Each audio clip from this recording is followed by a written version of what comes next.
نماز میں تلاوت کی ترتیب کا معاملہ، اب پچھلے دنوں کچھ وقت پہلے ایک دوست تذکرہ کر رہے تھے کہ کہیں موٹر وے پر نماز پڑھی اور امام صاحب سے ترتیب آگے پیچھے ہو گئی اور ایک صاحب نے شور مچایا کہ نماز دوبارہ پڑھی جائے گی۔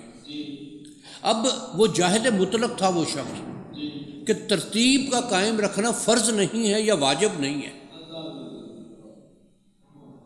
یہ ہمارے ہاں ایک بہت بڑی جہالت کی بات ہے کہ لوگوں کو پتہ نہیں ہوتا، انہوں نے وہ سیکھ لیا کہ جی ترتیب ہونی چاہیے، اب وہ ترتیب کو فرض کے زمرے میں لے گئے۔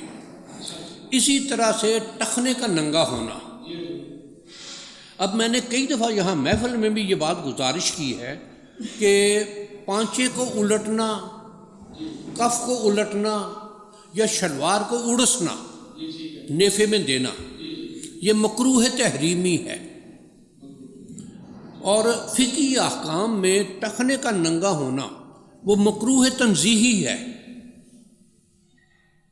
مکروہ تحریمی بڑا مکروہ ہے، مکروہ تنزیہی کم، اس سے کم مکروہ ہے مکروہ وہ بھی، لیکن وہ کم مکروہ ہے۔ اب اس میں یہ ہے کہ جو کم مکروہ ہے اس کو کر لینا بڑے مکروہ کے کرنے سے بہتر ہے۔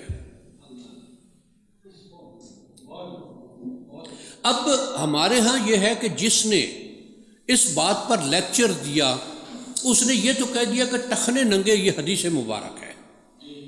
اس کے ساتھ ہی ایک یہ بھی روایت ہے کہ حضرت ابوبکر صدیق رضی اللہ تعالیٰ عنہ نے یہ گزارش پیش کی کہ یا رسول اللہ میں کیسے کروں، میرا پیٹ بڑھا ہوا ہے اور میری دھوتی ڈھلک جاتی ہے۔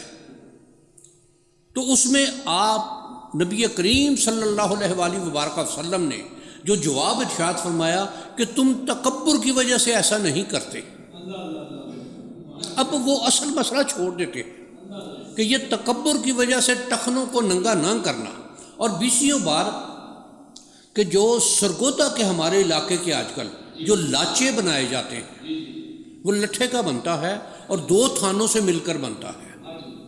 اب اس میں ہوتا یہ ہے کہ وہ لاچا جب پہنا جاتا ہے تو وہ سڑک پر یا زمین پر گھسٹتے ہوا آتا ہے، اس کی پاکیزگی کا امکان نہیں رہتا۔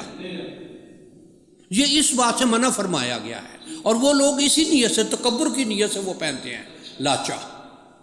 یہ جو تکبر کی نیت سے ٹخنے ڈھک کے رکھنا ہے یہ حرام ہے۔